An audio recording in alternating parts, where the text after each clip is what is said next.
Okay, the first issue is about GMOs and the environment.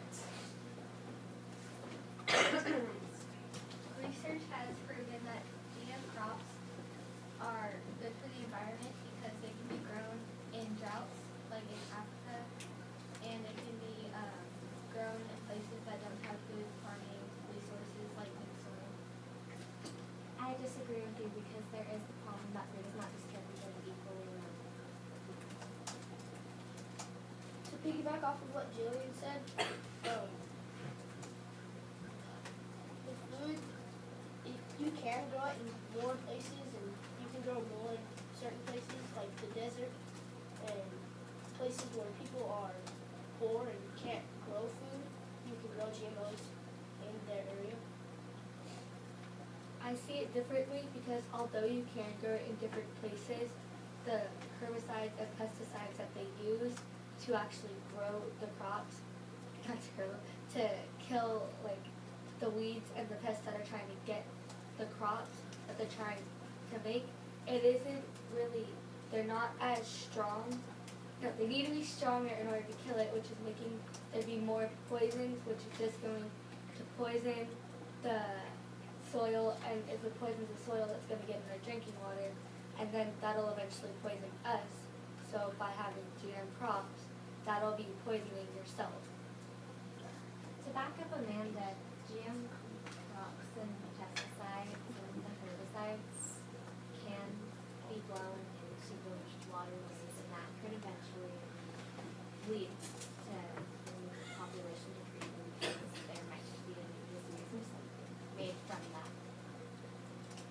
I see it differently because a genetically modified seeds, they don't have the gene that spreads the other stuff. It has the opposite gene inside of the plant, so that way you don't need to spray the pesticides and herbicides. Delaney, you're awfully quiet over there. Do you have anything to say about how pesticides and herbicides are good? I agree with Julian and Adam because we can grow the food faster in different areas, and then we're cutting down less trees and stuff. Cameron, do you have anything to say about the herbicides and pesticides and how they might affect or improve the environment?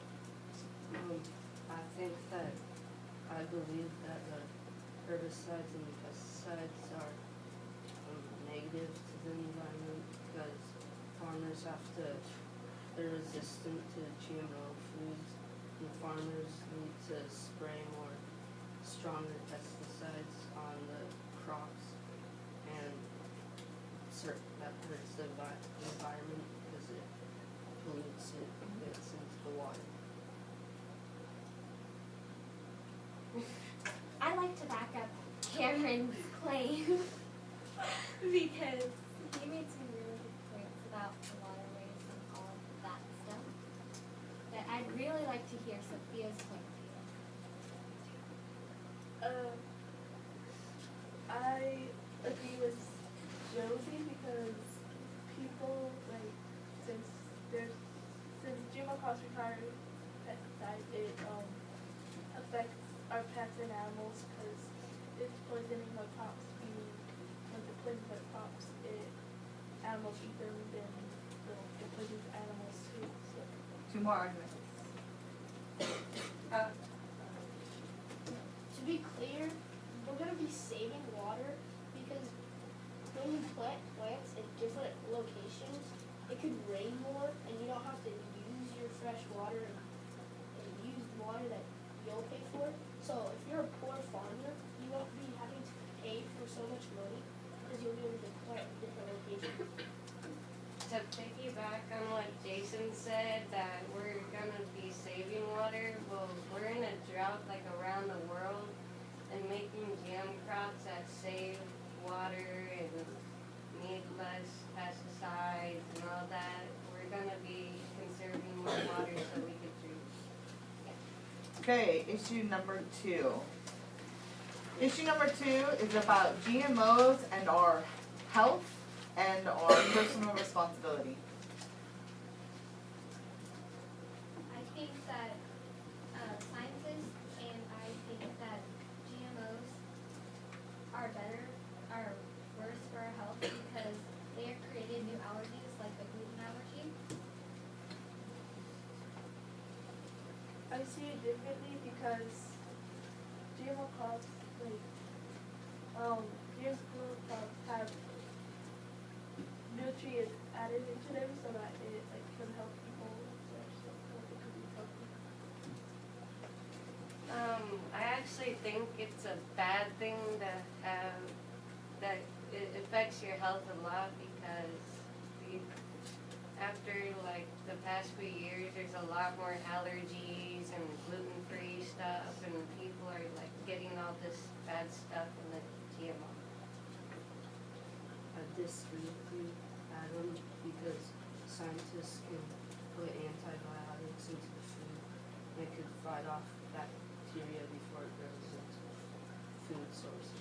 I don't know if I agree with you, Cameron, because if you have a tomato, for example, if you have a tomato and they put fish genes into it and you're allergic to fish, you won't know if there's fish in it because they don't have to put labels if your food is a GMO. I disagree with you, Jason, because it's just the labels that is it. But going back to what Cameron said, not only does it add antibiotics, but they can add extra vitamins to it, which will in fact make them more healthy for you. And although there are some allergies that have been developing from it, that doesn't mean, like, once you find out that there's an allergy, it all depends on if the label is on it or not. You just have to be a little bit more careful, but once you find out if it is, like, indeed an allergy, then you just stay away from that one. I see it differently than Amanda because if you're putting all this stuff in it and you're putting all these vitamins and antibiotics and all that, you're just putting more stuff inside the fruit or vegetable and you're making not regular. I'd like to hear what the lady has to say on our topic.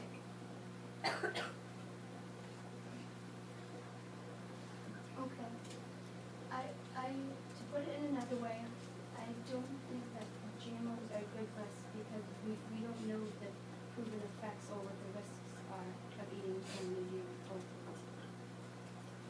I disagree with you, Dwayne, because most people, they like GMO foods because it looks better and it also tastes better, so it'll attract more people to it. I'd like to piggyback off of Cameron because his statements were completely true. People like to have better food that tastes better, looks better, and will eventually make people happier because they look better. It's just better. I disagree with you, Josie, because if the people who buy the GMO foods, if they actually knew that they weren't natural and scientists were making them by themselves, I don't think they would want to eat animal foods. Sophia, do you have anything to add to this? I don't know if I agree because the GMO foods have been tested longer than any other food source, and they have proven that they do not provide any sicknesses or allergies. So because of different reasons. One more argument? One more. What was that? One more.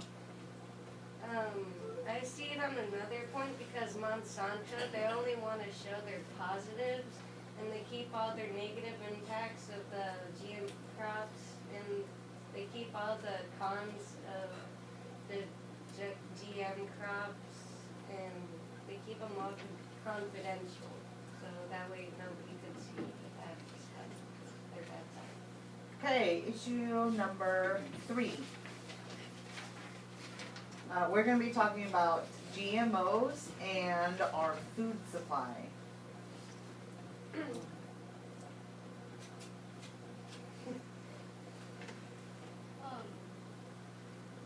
GMO crops are good because we get so much more food out of it because you can faster, so you will end up having more food for the poor and for people who just can't grow food. I disagree with you, Jason, because the GMO crops aren't getting distributed to every continent. They're only available on a few continents, so most of the people that actually need it can't get it. Going back to what Cameron said, although the GMO crops make more food, like he said, they don't get like distributed evenly, and also they make the farmers have to pay for more seeds every single year. They aren't reusable, so it's causing them to have to give more money just so one continent will have way more food than another continent on the other side of the world that has kids that are starving. I'd like to hear Delaney's opinion on this topic. So adding to what Jason said, GMO foods can be grown faster and they use less water, so that can actually help us with the drought, and also since they're growing faster, we can stop starvation. Adding on to what Jason and Delaney said, that they can grow faster with little water, which really helps people in like Africa who are going through droughts and the poor because they can't buy enough food. They can grow them without water, and it helps them save water and grow food. I'd like to see Sophia's opinion on this topic. I hear what everyone's saying, but GMO foods chemicals are wiping out organic food. Meaning if there's no organic food, then we basically have less food to eat and less food for us, and in addition, less food for animals. So to be clear, the pro-side, you are saying that it doesn't matter if it doesn't get distributed evenly because we are making more food for the world to have, even though half of the continents for the world indeed cannot get any of that food, and they are starving while we have people in America who are obese and are eating way too much. It needs to get moved to different places. So just to be clear, you are saying that all that matters is that the GMO crops are making more food to go to one place to make more obese people. As Amanda said, the food isn't being distributed correctly, and people are starving, and people are still too poor to buy food for their families and provide. Can we also talk about the types of food? So what does GMO do to food in general? Not about, let's move away from the world and starvation and feeding. Tell me about the food and what GMO does with foods. Well, what I would like to say for the effects on the food supply, like the rice, they have a lot of good impacts. Like, has a lot more vitamin C and a lot more nutrients in the rice, so you couldn't have got into it. And now you have that now for the people that could eat it now. To add on to what Adam said, if you take like a food that has good nutrients and you can like make the genes from that food go to a food that doesn't have enough nutrients, people can eat the foods that don't have people that can eat foods that don't have enough nutrients because they have nutrients now because scientists put nutrients in the food.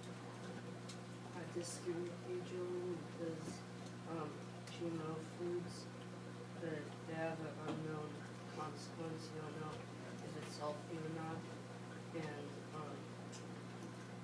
if we keep eating it in the future, it's mixing two genes isn't a healthy thing to do, then there could be bad health problems. To add on to Cameron's comment, this could be the reason why fast food is so bad for us and why people are getting so fat and GMO foods